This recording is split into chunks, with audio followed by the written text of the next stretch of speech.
Okay, so in this lesson, we're going to start learning how to improvise in the jazz style.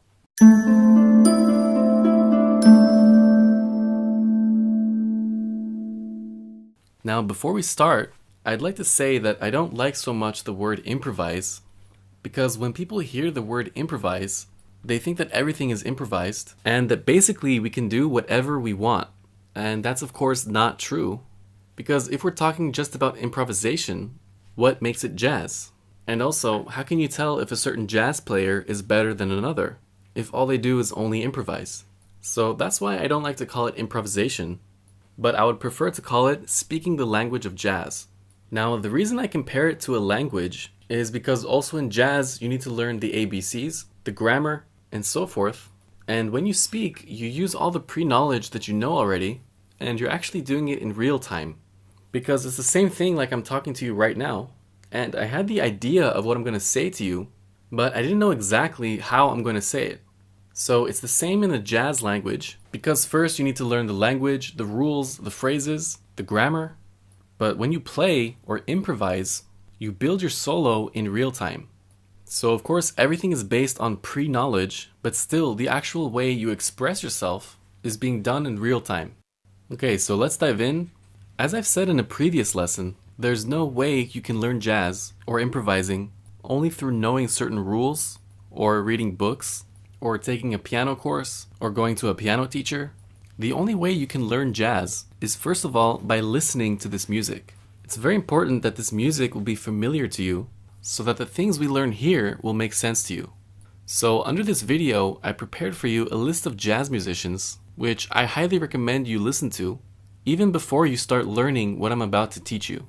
So you can go into YouTube and just type in their names and start listening to these great musicians. Okay, so having said that, let's dive in and see what we're talking about.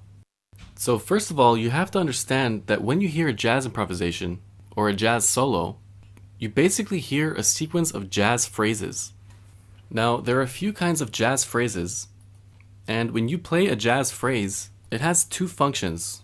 First is to show me where I am in terms of chords, chord progression, which scale I'm in, etc. And the second thing it has to tell us is that we're playing jazz. Because, for example, if I'm in C major and I'm playing the C major scale, this tells me that I'm in a C major scale, no question about that. But is it jazz? I don't think so. So we need to use jazz phrases that tell us where we are, in this case in C major, but also tells the listener that we're playing jazz. So the first type of jazz phrases is phrases that are built on one specific chord. So if I'm playing one specific chord, for example C major, and of course I would be playing a voicing of C major because I'm playing jazz, so I might want to play some kind of a voicing for C major.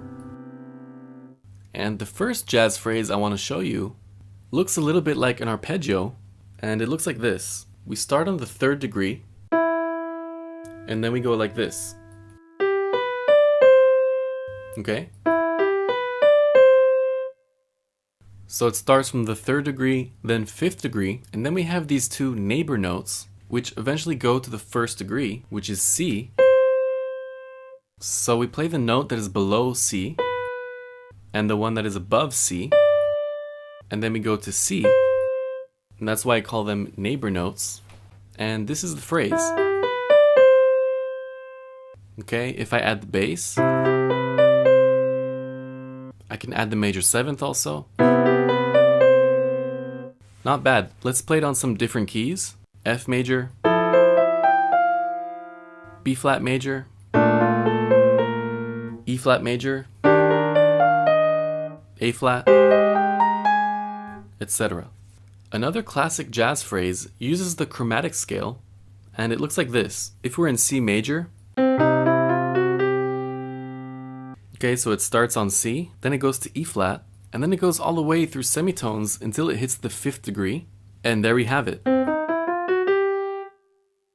Okay, so just by playing this phrase alone, you can hear the C major in the background, right? It really gives us the sense of C major. Okay, as well as the first phrase.